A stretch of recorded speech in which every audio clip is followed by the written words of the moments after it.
Bonsoir, bienvenue dans Classé 18+, avec la dernière de la saison 2009. Et donc pour celle-ci, on a décidé d'opérer un petit retour aux sources. Ouais. Donc le couloir, la bougie, le porte-manteau, tous les accessoires sont là. Et c'est parti pour une bonne soirée avec du contenu bien sympathique, dont on va tout de suite voir un petit peu le déroulé avec le sommaire. On commencera la soirée avec la critique de Resident Evil, The Dark Side Chronicles, sur Wii. This is one hell of a mess we're in. Ensuite, on aura une interview consacrée à Dead to Rights Retribution.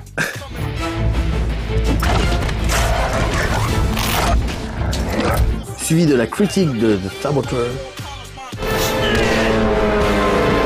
On aura ensuite 3 minutes pas plus pour parler d'un jeu 3+.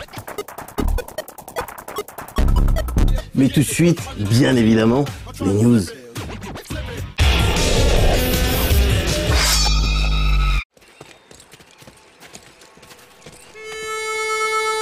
On commence ces dernières news classées 18+ de l'année avec le tout dernier trailer consacré à l'un des gros titres de la rentrée, Red Dead Redemption. Prévu pour le 30 avril 2010, cette production Rockstar Games se présente comme un GTA version Far West et possède pour personnage principal un certain John Marston. My name's John Marston. Sergio Leone, bonjour. What are you doing here, Mr. Marston? I'm here to capture or kill Bill Williamson.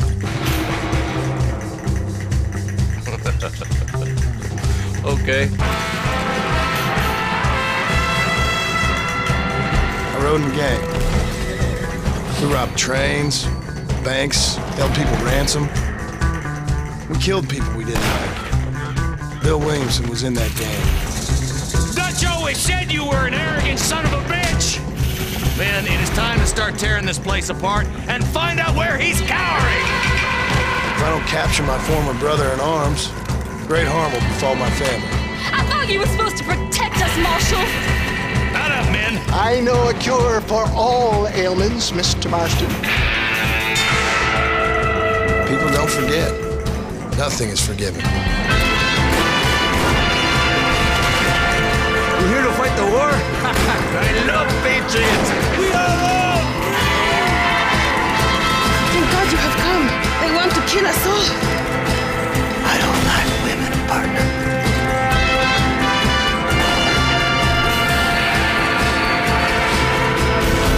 Hello, old friend. Been a long time.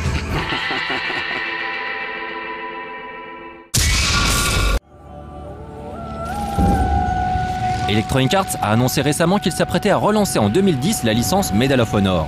On se dit immédiatement que le succès historique de Call of Duty Modern Warfare 2 n'est sans doute pas étranger à cette décision. Et lorsque l'on apprend que ce Medal of Honor Reboot délaissera la Seconde Guerre mondiale pour situer son conflit de nos jours en Afghanistan, on se dit qu'en effet, EA a bien l'intention d'aller braconner sur les terres d'Activision. Ce jeu, développé à Los Angeles par une nouvelle équipe, devrait a priori faire l'apologie des Tier 1, une unité de la communauté des forces spéciales américaines. Et ce n'est pas un jugement à l'emporte-pièce. La preuve avec cet extrait du communiqué de presse. Inspiré de faits réels, Medal of Honor révèle la mission des soldats américains d'élite d'aujourd'hui, tout comme leur volonté, leur mentalité et leur professionnalisme à toute épreuve. No comment. Come on, come on.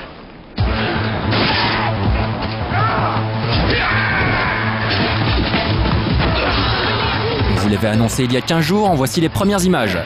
Resident Evil 5 accueillera bientôt, outre de nouveaux épisodes téléchargeables, un mode Mercenaries New Look baptisé The Mercenaries Reunion. En tout, 8 nouveaux personnages accompagneront au printemps 2010 la sortie de ce mode. Parmi eux, un Chris version Mad Max et une Shiva version Petit Chaperon Rouge sexy.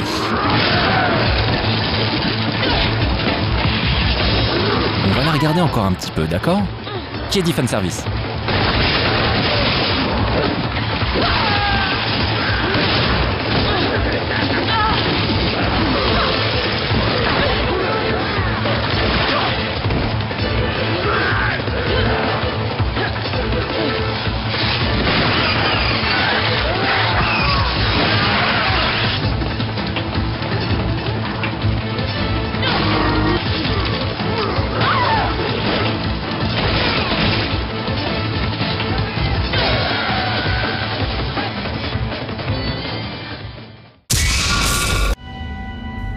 Quelques infos en vrac maintenant, avec pour commencer une excellente nouvelle, l'annonce officielle de la sortie de Dead Space 2. Aucune date n'a été communiquée pour le moment, mais le jeu a bel et bien été mis en chantier sur PC, PS3 et Xbox 360 par Electronic Arts et le studio de développement originel, Visceral Games, qui termine en ce moment Dante's Inferno. Dead Space 2 suivra une nouvelle fois les aventures horrifiques de Isaac Clarke pour lui confier de nouveaux outils en plus du cutter plasma. Et cette fois-ci, on nous promet qu'il ne se contentera plus de survivre pour rendre les coups. Toujours parmi les annonces, l'arrivée prochaine de Dimension 2 sur DS a été confirmée par la mise en ligne d'un site teaser. Pour rappel, ce jeu se présentait sous la forme d'un Silent Hill en vue subjective et proposait l'une des expériences les plus flippantes de la portable Nintendo. Enfin, sachez que d'après les dernières rumeurs, Rockstar Games ne sortirait pas de nouveau GTA en 2010. C'est bien dommage, même si Red Dead Redemption devrait parvenir à faire patienter les fans sans trop de mal. Non, parce que sinon la sortie française en 2010 du troisième volet d'une autre saga open world a été confirmée. Et oui, c'est bien lui, Sega a enfin confirmé l'arrivée de Yakuza 3 en Occident et par conséquent en Europe. Après avoir craint pendant des mois de ne jamais pouvoir goûter à ce titre fabuleux, nous voilà donc rassurés. Il faudra maintenant patienter jusqu'en mars pour découvrir les nouvelles aventures de Kazuma Kiryu, encore plus riches que les précédentes, comme nous l'avions mentionné dans notre avant-première en début d'année. Son ambiance unique, ses combats ultra dynamiques et violents, ainsi que ses nombreuses activités annexes, seront en effet autant d'atouts pour séduire le public occidental. Tout du moins, on l'espère, les 2 premiers épisodes étant malheureusement passés relativement inaperçus sur notre vieux continent. Off. Bon, Thierry, il voulait pas que je vous le dise, mais les avant-premières, c'est sur le Silent Hill Shattered Memories et sur Bayonetta aussi. Mais vu que j'en ai rien à foutre, parce que j'aime bien spoiler la gueule des gens, je le vis super bien. On ?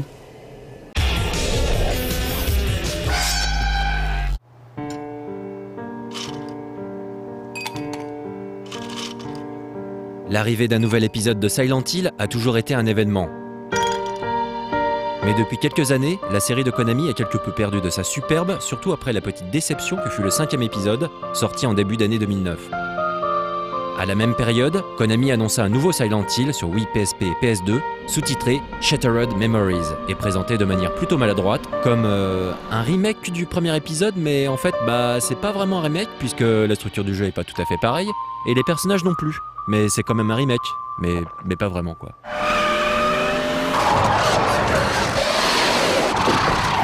Ne sachant pas trop à quoi s'attendre, c'est avec un œil un peu circonspect que l'on s'essaye au jeu. Et la première impression, c'est foutrement beau, surtout pour de la Wii.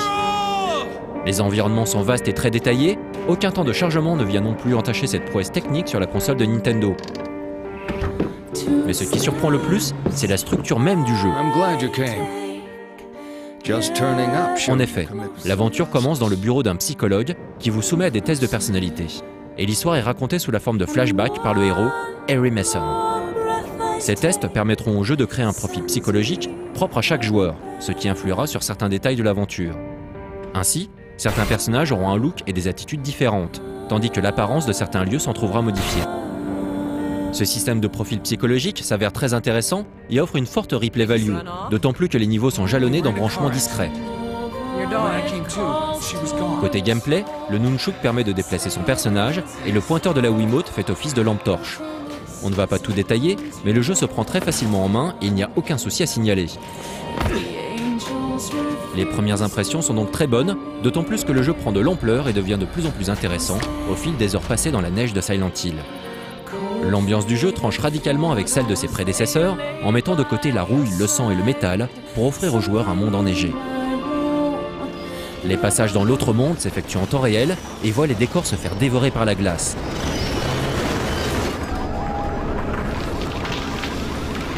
Ces passages impressionnants annoncent l'arrivée des monstres. Mais il n'y a pas d'armes dans Shattered Memories, et donc ces séquences stressantes sont le théâtre de longues courses-poursuites où le joueur devra se débattre afin d'échapper aux créatures et d'atteindre un abri.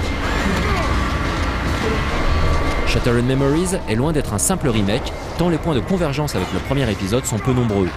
Ces changements, en termes d'ambiance, de gameplay et de scénario, apportent au final un second souffle à une saga qui commençait à trop se scléroser dans ses propres codes. Ce n'est pas un retour aux sources, mais un nouveau départ salutaire. Espérons que ces bonnes impressions se confirmeront lors de la sortie du jeu en février 2010.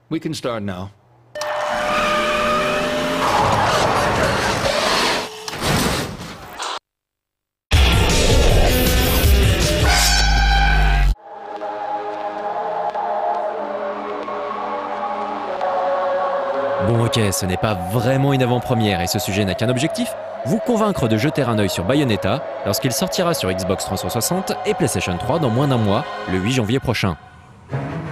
Avant même sa sortie, et malgré les excellents feedbacks de la presse et des joueurs s'étant essayés au titre, que ce soit sur des salons ou via la démo disponible sur le Xbox Live et le PSN, il semblerait que tout le monde doute du succès de Bayonetta. Long since erased from the records of time, there once existed two European clans who served as overseers of history for the powers that be. The Umbra Witches, dwellers of the darkness, and the Lumen Sages, controllers of the light. The clans paid each other great respect, and their efforts to maintain the balance between them defended the just passage of time. Yet one day, that balance was toppled. Il a été développé par Platinum Games, qui, rappelons-le, est un studio fondé par des anciens de Capcom et plus précisément de Clover, les créateurs de Beautiful Joe et Okami. C'est d'ailleurs Hideki Kamiya qui est en charge du projet. On lui doit des titres tels que Resident Evil 2, Devil May Cry, Beautiful Joe et Okami. Kamiya est un game designer qui aime plus que tout les univers forts et les jeux au tempérament bien trempé. Il confirme cette tendance, et de quelle façon, avec Bayonetta. Doté d'une direction artistique atypique, mêlant les influences les plus diverses, tout autant orientales qu'occidentales, ce jeu d'action a déstabilisé plus d'un joueur par son univers. Et oui, Bayonetta est tout simplement original, et les graphistes Platinum Games se sont visiblement amusés à créer des effets, des niveaux et des créatures sorties de nulle part, sinon de leur imagination débridée. Que l'on soit amené à considérer cette originalité comme un point négatif est quelque part assez inquiétant. Versé dans la culture gaming otaku et le fanservice à outrance, Bayonetta s'adresse pourtant à une large communauté de joueurs en mettant en scène un personnage principal féminin hallucinant. Résolument too much, Bayonetta multiplie les clins d'œil au propre comme au figuré pour teaser le joueur et s'amuser avec lui. L'humour second degré et la générosité des développeurs est ici évidente. Mais le plus fort dans tout ça, c'est que le gameplay est là. À la fois frénétique et rythmique, le système de combat use des contres et des combos avec une espèce de ferveur, comme si les concepteurs avaient soudainement tout donné pour proposer aux joueurs une expérience quasi mystique. Bayonetta se joue d'ailleurs autant avec les yeux qu'avec les oreilles, tant les bruitages s'avèrent primordiaux dans la réalisation des enchaînements. Autant dire qu'on se fera un plaisir de réaliser sa critique dans le prochain classé 18+. En attendant, essayez la démo du jeu et surtout, ne jugez pas trop vite ce jeu sur sa DA. Bayonetta pourrait alors donner une jolie petite fessée à Kratos et il est certain qu'elle y prendrait plaisir. Fearing the witch's dark abilities, humans began to condemn the remaining Umbra. They launched the witch hunts, rounding up the battle-weary witches with little resistance and subjugating those who wished to continue the struggle. Human faith in the miracles of their god pushed the witch hunts further, and soon the Umbra witches, keepers of the darkness, were extinguished from the earth. All but one.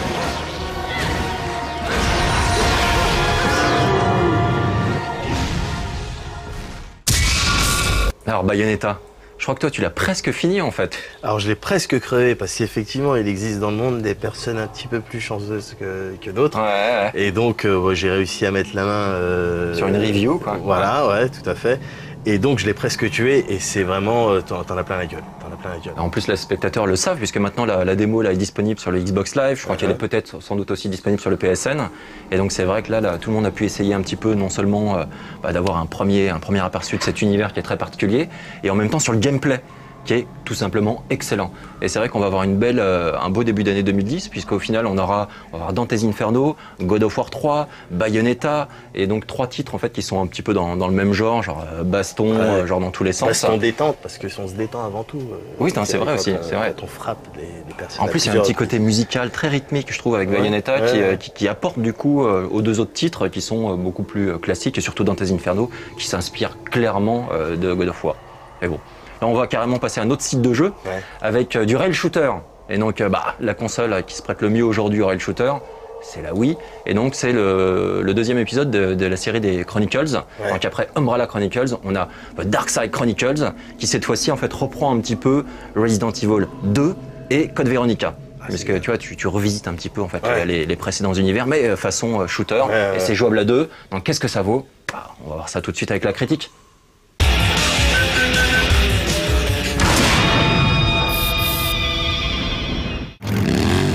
It was September 1998, my first and only day as a police officer.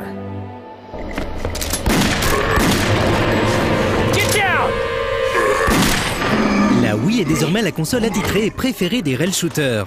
Logique, me direz-vous, la Wiimote et son pointeur-viseur se prêtent aisément à ce type de gameplay. Mais avouez que ces titres gore font un peu tâche dans la Logitech majoritairement 3+ de la console Nintendo. Après les sorties des très bons House of the Dead Overkill et Dead Space Extraction, c'est au tour de Resident Evil The Dark Side Chronicles de pointer le bout de son gun. Ce dernier fait suite à The Umbrella Chronicles, sorti sur Wii 2 ans plus tôt. L'idée des Chronicles était à la base de permettre aux fans de revivre les aventures des Resident Evil originaux afin de mettre en lumière certains détails du scénario. Mais finalement, ils sont surtout l'occasion d'expérimenter différemment les séquences horrifiques de la série, dont le gameplay un poil rigide a toujours été sujet à débat. La sortie de The Dark Side Chronicles est ainsi l'occasion de se replonger dans Resident Evil 2 et Resident Evil Code Veronica, tout en s'essayant à une aventure inédite située en Amérique du Sud.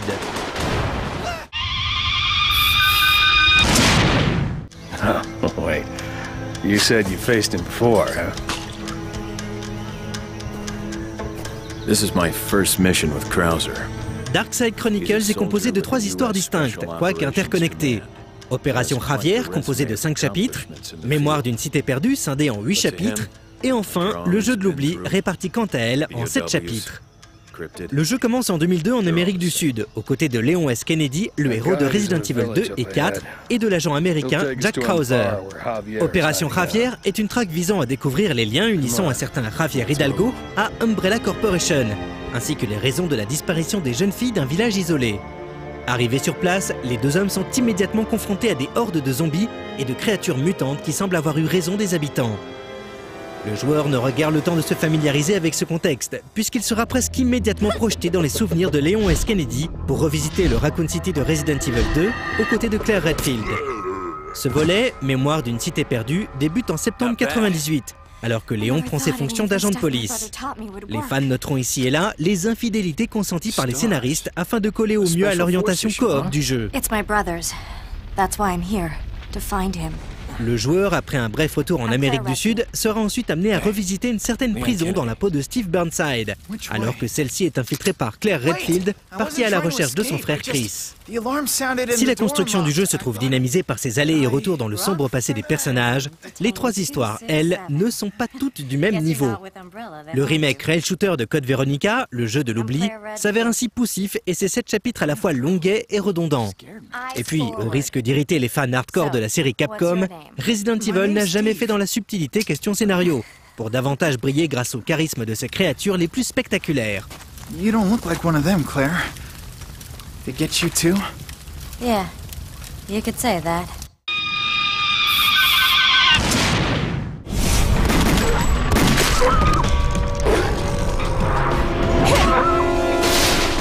Le rail shooter, comme son nom l'indique, est un jeu de tir sur rail. Les mouvements du joueur sont donc gérés par la console, ce dernier n'ayant qu'à viser et tirer en vue subjective. De temps en temps, le jeu propose bien le choix entre 2 embranchements, mais ces derniers sont rares. Certaines des mécaniques popularisées par les séries Time Crisis et Virtua Cop sont ici absentes, comme la possibilité de se planquer derrière des éléments du décor ou la nécessité d'épargner des civils innocents. Dans les Resident Evil, les innocents sont rares et ils sont ici imperméables aux balles. En revanche, Dark Side Chronicles reprend, comme dans Resident Evil 5, la possibilité d'upgrader ses armes. Pistolets aux munitions infinies, fusils à pompe, mitraillettes, grenades, arbalètes, magnum, etc. Des QTS sont également présents et permettent d'esquiver les attaques de certains boss. Autre subtil changement par rapport aux acquis du genre, il n'est pas nécessaire de faire quoi que ce soit pour recharger. Dans la plupart des rail shooters, il est en effet nécessaire de viser en dehors de l'écran. Et si une secousse de la Wiimote permet bien de recharger son arme, on s'aperçoit vite qu'il suffit d'appuyer sur B pour recharger une fois son chargeur vidé, soit le même bouton que pour tirer.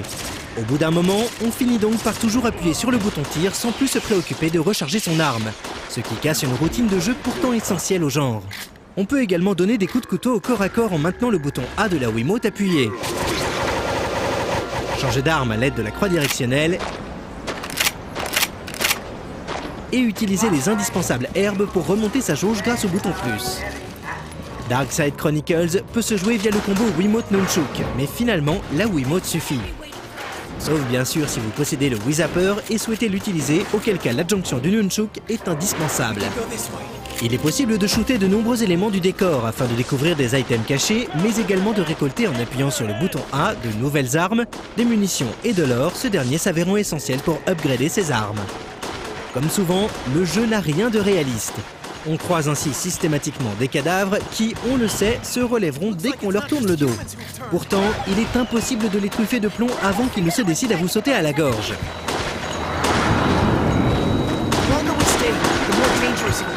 Il sera bien sûr possible de faire exploser la tête des zombies en réalisant des headshots qui s'avèrent malheureusement plus qu'aléatoires. Ce qui est d'autant plus agaçant que ces derniers sont comptabilisés dans les statistiques de fin de partie et déterminent donc votre note. Il est conseillé de jouer à deux, en coop, le jeu étant alors 100 fois plus fun, mais également moins frustrant. L'intelligence artificielle de votre partenaire n'étant pas toujours à la hauteur. Bref, le gameplay de ce rail shooter est ultra classique, peut-être même trop, quoique relativement efficace. What did he do? Why are they after him? I don't know.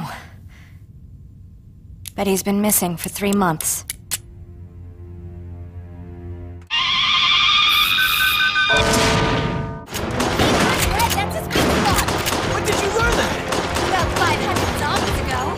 Resident Evil, The Dark Side Chronicles est plus beau et beaucoup plus dynamique que son prédécesseur.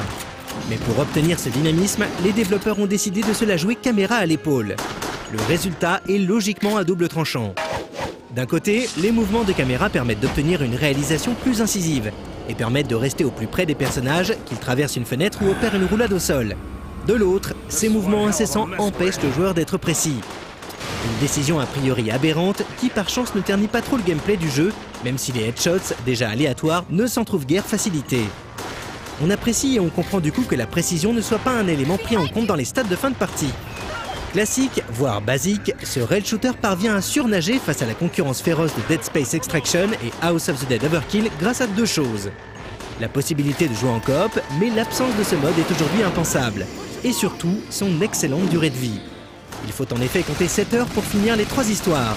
Et le joueur débloque une tonne de figurines, d'archives et même des modes de jeu débiles, et un rien buggé, comme celui où l'on doit shooter des flambis géants.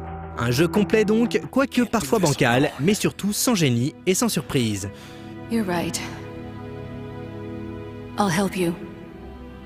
Thanks.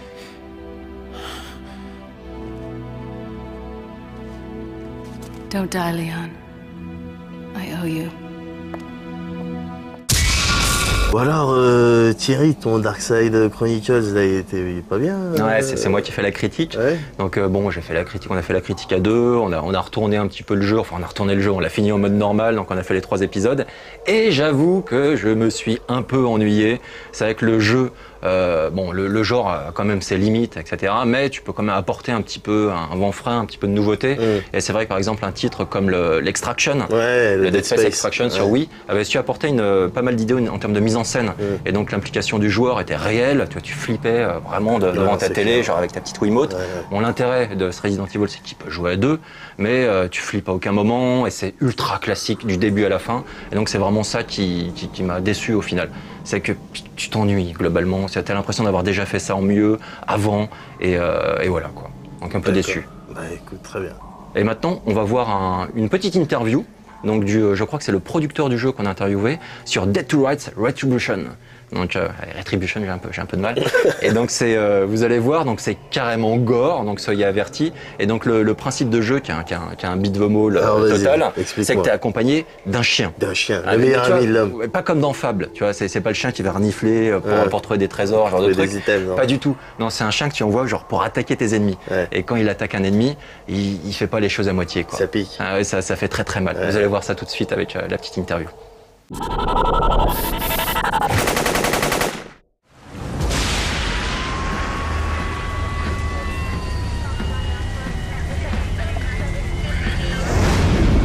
Sorti en 2003 et distribué à l'époque par Electronic Arts, le premier Dead to Rights n'avait pas convaincu. La faute à un gameplay hasardeux et à la concurrence de l'excellent Max Payne, qui avait contribué peu de temps auparavant à faire évoluer le jeu d'action 3D et auquel il reprenait certains éléments de gameplay. En 2005, Dead to Rights 2, Hell to Play, faisait honneur à son sous-titre en proposant un jeu infernal à jouer tant sa réalisation laissait à désirer. Avec ce 3e volet, développé cette fois-ci par Volatile Games, à l'origine du Reservoir Dogs sorti sur Xbox, PS2 et PC, on était donc en droit de se poser quelques questions essentielles. L'une d'elles étant la perception du jeu d'action par ce jeune studio anglais. Fire needs to be fun with fire. In my view, an action game is where you are in control and you have very fast-paced solution to every single challenge which the game can throw at you. So what we tried to do is that whatever it is shadow, whatever it is hand-to-hand or gun combat, every single time we wanted to look what is the most fierce, most aggressive, most visually exciting way to take care of that situation, and went in that direction. Et la solution toute trouvée à la plupart des challenges rencontrés par le joueur se présente sous l'aspect d'un chien-loup du genre agressif. Shadow is an integrated part of the game. He is an integrated part of the story and the gameplay as well. He is not just a nice decoration. He is not just some fancy thing there. So we wanted to make sure that he is always there and he always takes part of the combat. When you play as Shadow, it's quite obvious that he is the main character.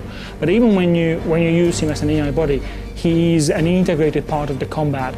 He understands the environment like you do, looks around, follows your orders, but even when you don't give him any commands, he's going to do something useful. Et le chien alors, Shadow? Ces animations ont été motion capturées avec des acteurs consentants? We did not use motion capture for Shadow because obviously it's quite problematic to work with animals, putting all the ping pong balls on them and whatnot, but mainly because there's so many aggressive moves for Shadow which you cannot motion capture. Of course, the infamous testicle is one where very few motion capture actors would be ready for that role. We used video reference materials of dogs and wolves and many other comparable things, and that was quite a challenge, because although those materials gave us a very strong basis, making that look good in the game is quite a big challenge. And to be honest, all the glory goes to the animation team, who's done an amazing job. And when people actually believe it's a motion capture, I think that's fantastic. We did not want this game to be realistic. We never aimed to do that. This game, it's an action game. This is about cool action. This is about awesome violence. This is about empowering the player and feeling you are an action hero. When you look at a good action movie, what you see that the action hero is going to be good with the gun, good with hand-to-hand, and can take control of every and any situation. That's what we wanted to do. So when we created the enemies, we didn't want them to be realistic. Realistic is boring. What we wanted to do is everything over the top. Everything is larger than life. All the enemies are larger than life. The city where the story takes place is larger than life. Jack is larger than life. I mean, he's huge. Shadow, of course. I mean, he's like a small bear. When you make a game which looks exactly like reality, the motion capture is perfect. But for us, it wasn't enough. Les ambitions du studio sont donc claires. Dead to Rights Retribution proposera une violence exacerbée, démesurée, pour finalement proposer une expérience au joueur totalement jouissive. Le problème, c'est qu'il n'est pas tout seul, et que la concurrence dans le genre beat'em all 3D sera rude en 2010. Très rude. There are some amazing games coming out. I mean, even just the last couple of months and the next couple of months, some amazing games. As a player, I'm extremely excited about them. That's not the same as a game designer, of course, but as a player, I'm very excited about them. What I believe is going to make this game stand out are 3 points. One is Shadow. Shadow is, of course, made out of pure gold. I mean, whatever he does, he's fantastic. The second point is the seamlessly integrated combat system. The fact that in the third-person shooting, in the third-person fighting, both of them, you have unique elements which you haven't seen in other games. But more importantly, the fact that I can move from one system to the other seamlessly and I can combine them, that is something quite powerful and quite empowering.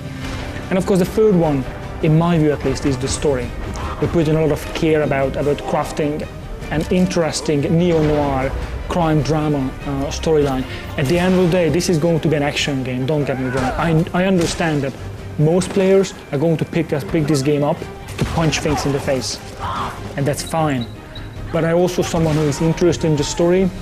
They can follow an in-depth and interesting journey of Jack, our main character.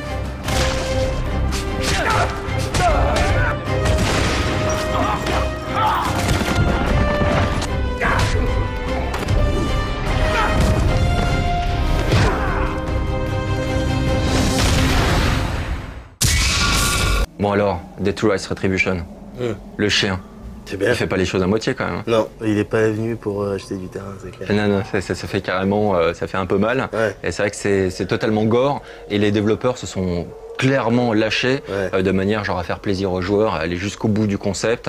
Donc le chien, c'est un petit peu genre une sorte de serial killer chien. Ouais. Non, un truc comme ça. C'est bien, j'aimerais bien avoir le même. Je sais pas comment on pourrait dire un serial killer canin. Un doggy. Un dog killer. Ouais. Non, un serial dog killer. Dog. Un killer dog, un serial dog killer. Ouais. Voilà, c'est ça. Bon, bref, on va enchaîner sur une autre critique. Donc cette fois-ci consacrée à The Saboteur. Sur un bon, là par contre, on va pas faire énormément de présentations sur ce jeu, parce que c'est un peu une surprise. Moi le jeu, je l'ai vu à peine tourner, j'ai pas encore vu la critique. Au moment où ces plateaux sont tournés, on n'a rien vu pour l'instant sur le jeu réellement. Donc qu'est-ce que ça vaut? Vous allez être les premiers à le découvrir en même temps que nous.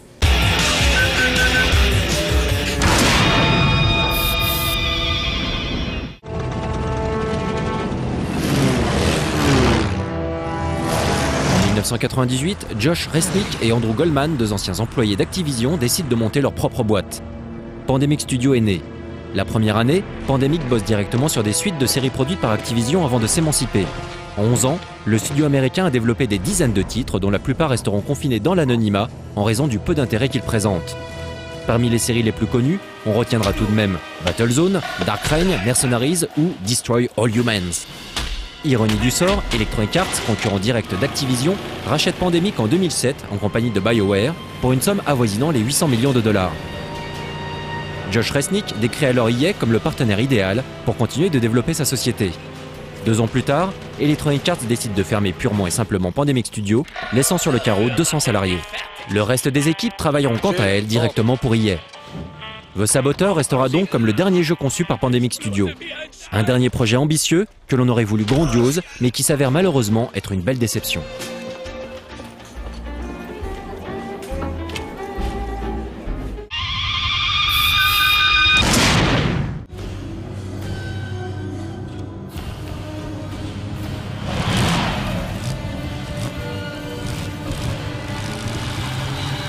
Contrairement à ce que laissaient entendre certaines images du jeu, The Saboteur n'a pas pour thème principal la Seconde Guerre mondiale. Le conflit sert en fait de toile de fond à la narration des aventures de Sean Devlin, un Irlandais fort en gueule, entré en résistance contre les nazis par la force des choses. En effet, fidèle à la neutralité de son pays, cet ancien mécano devenu pilote de course n'avait pas spécialement l'intention de s'opposer à l'Allemagne nazie. Des événements tragiques vont pourtant le conduire à faire volte-face. Un beau jour, alors qu'il participe à une compétition se déroulant à Serbrook, Sean est victime de l'arrogance et de l'orgueil d'un officier haut placé de la Gestapo, Dirker. Doublé en pleine course, ce dernier décide de sortir notre Irlandais de l'épreuve en explosant les roues de son véhicule à l'aide d'une arme à feu. Une tricherie que Sean ne digère pas. Accompagné de son vieil ami français Jules, il se rend directement dans la propriété de Dirker afin de démolir la précieuse voiture de son adversaire. Je vais devoir m'entraîner à me garer. Bien mal lui en a pris, car les deux compères sont capturés puis emmenés directement dans une sorte de laboratoire dont on ne sort pas vivant, ou alors rongés par des maladies aux effets secondaires sympathiques, inoculés par les propriétaires du lieu. Pris pour un espion britannique, Sean Devlin voit son ami torturé puis exécuté froidement sous ses yeux. Après s'être échappé de l'endroit, notre héros décide évidemment de se venger. À l'aide des services britanniques et d'un réseau de résistants français, Sean va alors commencer à mettre une joyeuse pagaille chez les nazis, l'objectif final étant de prendre la vie de Dirker. On va faire un marché. Je récupère la caisse. Et à mon retour, vous me dites où je peux trouver Dirker. Dès le début du jeu, on se retrouve donc plongé en plein cœur de Paris sous l'occupation allemande, au lendemain de la signature de l'armistice. Pandemic a d'ailleurs tenté de recréer le plus fidèlement possible, si ce n'est l'exacte position géographique des quartiers, l'ambiance qui régnait à cette époque. C'est d'ailleurs là l'une des plus belles réussites du jeu, qui parvient à nous immerger dans son aventure grâce à son atmosphère sombre, ainsi qu'au charme de la capitale. Le parti pris graphique est également des plus intéressants, avec un jeu sur les couleurs vous indiquant à quel quartier vous avez su redonner vie par vos actions. Les lieux contrôlés par les nazis apparaissent ainsi en noir et blanc, symbole de la tristesse d'un peuple oppressé, alors que le reste de la ville affiche des teintes plus lumineuses à mesure que vous vous opposez à l'envahisseur. Une idée intéressante qui permet de rendre compte immédiatement de l'état d'esprit dans lequel se trouve la population de chaque quartier. Mon fils, ça a été rapide. Ouais, rapide et sans douleur. Connard qui l'a tué n'aura pas autant de chance.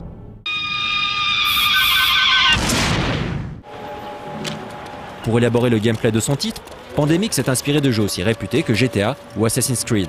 Après tout, quitte à reprendre des éléments des jeux concurrents, autant piocher chez les meilleurs d'entre eux. The Saboteur arbore donc un monde ouvert, bien moins vaste que celui de Liberty City, mais qui offre une surface suffisamment grande pour que le joueur se sente libre de ses mouvements. D'autant plus qu'à l'évidence, Sean Devlin est un descendant d'Altaïr.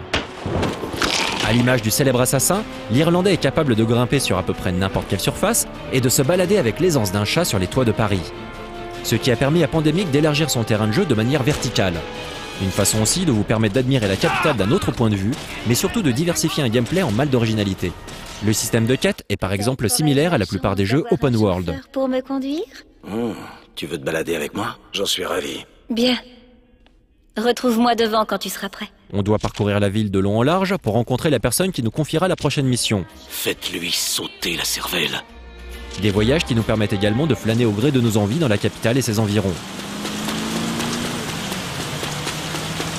Mais revenons aux quêtes. En tant que résistant, les tâches qui vous sont confiées sont nombreuses et variées. On vous demandera de saboter les installations du Troisième Reich, de sauver des otages, Merci, Sean. Il m'aurait brûlé vive. de récupérer un mystérieux coffre enfoui par les nazis au fond du cimetière du Père-Lachaise, Je veux cette caisse. mais surtout d'éliminer des officiers de l'armée allemande. Repose en paix, connard. Car dans vos saboteurs, vous passerez le plus clair de votre temps à tuer du nazi.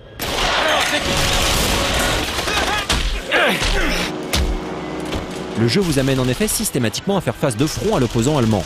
Pourtant, en apparence, Pandemic a fait l'effort de proposer aux joueurs des alternatives au gunfight. Sean peut par exemple imiter Sam Fisher en assassinant discrètement un ennemi par derrière, sans éveiller l'attention de ses compagnons. Il peut aussi enfiler un uniforme allemand dans le but de se fondre dans la masse. Pour autant, il devra éviter toute attitude pouvant apparaître comme suspicieuse. Courir, escalader les murs, sortir son arme sans raison apparente, sont autant d'éléments qui peuvent mettre à mal le déroulement d'une opération. Lorsque vous êtes repéré, Le fumier! l'alarme retentit et plusieurs solutions s'offrent alors à vous. Vous pouvez tenter de régler le problème par la force, comme d'habitude, vous cacher le temps que l'orage passe ou sortir de la zone rouge s'affichant sur la carte. De toute manière, n'ayez crainte, Sean est un dur à cuire qui encaisse les balles sans trop broncher, façon John McClane, et à qui il suffit de quelques secondes pour retrouver la forme. En marge de ces missions éprouvantes, notre ami résistant peut aussi effectuer quelques tâches annexes comme voler des voitures, ou encore revendre et acheter des armes sur le marché noir. Rien de très emballant toutefois, surtout lorsqu'on le compare à GTA. Bah oui, s'inspirer d'un jeu, c'est aussi s'exposer à la comparaison. Et là, vaut mieux s'arrêter, histoire de ne pas trop enfoncer le titre de Pandemic, qui n'en a franchement pas besoin.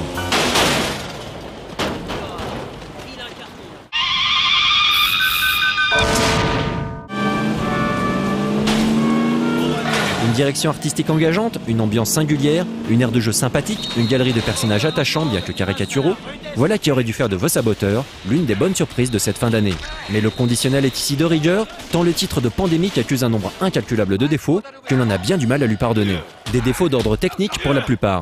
Vous devrez composer avec de nombreux bugs de collision, Bonjour, mon père. des soucis de caméra récurrents, Ça explique beaucoup de choses. une IA des ennemis limitée, ou encore un mixage de voix complètement raté. Vous parlerez d'une manière ou d'une autre. Visuellement, le jeu accuse en plus un retard d'au moins 3 ans, et on ne parle pas des animations rigides, de la synchronisation labiale complètement à l'ouest, et d'un tas d'autres petits détails qui auraient mérité plus d'attention. Bref, The Saboteur manque clairement de finition. Sans avoir le fin mot de l'histoire, il paraît tout de même évident qu'Electronic Arts a poussé Pandemic à sortir son dernier projet dans la précipitation. Il en résulte du coup un jeu frustrant, car plombé par une réalisation de mauvaise qualité, mais disposant malgré tout de nombreuses bonnes idées et d'une réelle identité. Dommage en tout cas pour Pandemic, qui achève son aventure sur une fausse note.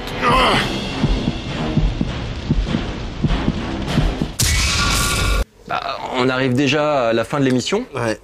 Mais avant Thierry, il y a ce truc que t'aimes bien, ce petit moment que t'aimes partager avec la jeunesse. De zénitude. Ouais, voilà. Et c'est évidemment 3 minutes, pas plus, pour parler d'un jeu 3+. Tout à fait. Et qu'est-ce que c'est alors pour ce numéro-là? On n'a pas fait un jeu DS, on n'a pas fait un jeu récent. On s'est vraiment fait plaisir. Ouais. Donc en choisissant un petit treat WiiWare, qui est bon. Alors là pour le coup, c'est zen, pas tant que ça. En tout cas, totalement hypnotique. Donc ça s'appelle Beat Trip Beat. Et donc c'est un jeu qui plonge dans les origines du jeu vidéo. Donc ça reprend un petit peu le gameplay de Pong, mais avec un habillage complètement neuf, très art style, mis en tout sur le pixel qui est mis en avant de magnifique façon, très pixel art en fait. Et donc avec un gameplay à partir de la Wiimote qui est tout con. Donc puisque ta Wiimote, tu la tiens comme ça et tu as juste à la bouger, genre de haut en bas, de manière à bouger ta raquette à l'écran. No shit. Et c'est rythmique. Donc il y a un petit côté en même temps DJ Hero, parce qu'en fait tu dois à chaque fois que tu renvoies une balle, donc elle fait un son. Et le son en fait crée une mélodie chiptune qui te rentre dans la tête et au final tu dors plus, t'as mal aux yeux, mais t'es content, t'es heureux, quoi. Mais alors au final c'est ouais, donc ça t'agresse un peu, ça te viole un peu les yeux, le cerveau, les oreilles, donc c'est moyennement zen. C'est pas si zen que ça, mais ça reste 3+. Cool. Mais ça reste 3+. Donc on a les cuisses propres. Ah oui, complètement, il n'y a pas de souci, c'est 3+. Hein, ça rentre dans le cadre de la rubrique. Bah, vous allez voir ça tout de suite de toute manière.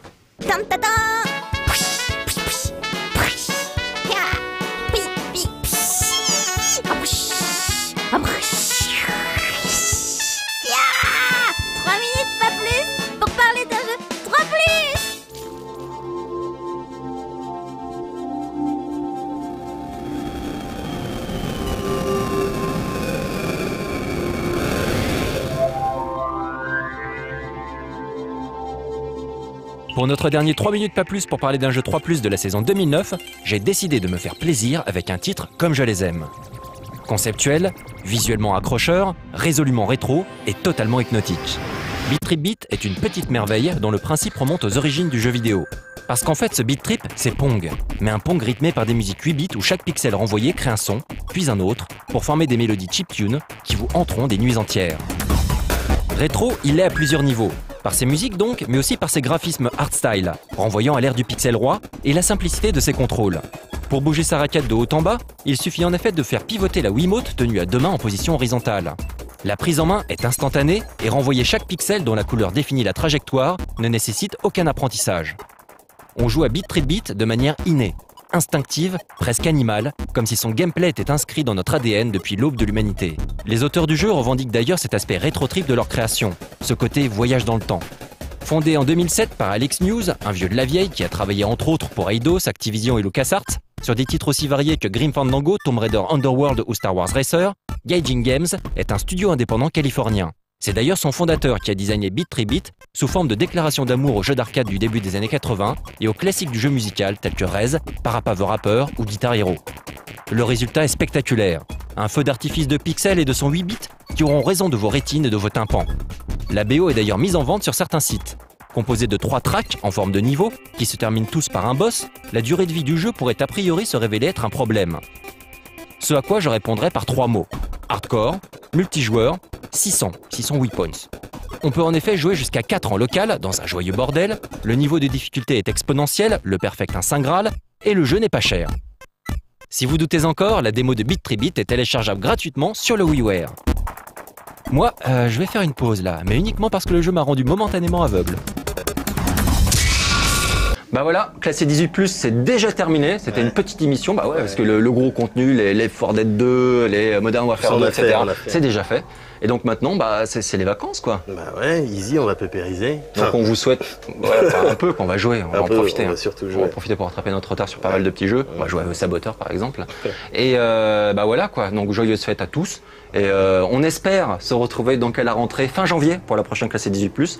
Donc n'hésitez surtout pas, genre à offrir des abonnements à vos proches, famille, votre petit cousin, etc. C'est bien que tu mettes l'accent dessus parce que c'est vrai, non, c'est important. Je veux dire, vous nous voyez souvent faire des connards avec des costumes ou faire des trucs comme ça, mais ça reste important de s'abonner à nos lives pour faire survivre la chaîne. Thierry, essaye de communiquer la passion pour la chaîne. Ouais. Ah, c'est simple, la C18+, c'est quand même une émission qu'on apprécie. Enfin, moi, j'aime beaucoup la faire. C'est vrai qu'on s'amuse bien à la scénariser un petit peu de temps en temps. On a un contenu qui est atypique. Donc, on a été les premiers à créer ce rendez-vous 18+, pour traiter, en fait, de l'actualité, des plus gros jeux, en fait, qui sortent, genre aujourd'hui, qui sont classés 18+.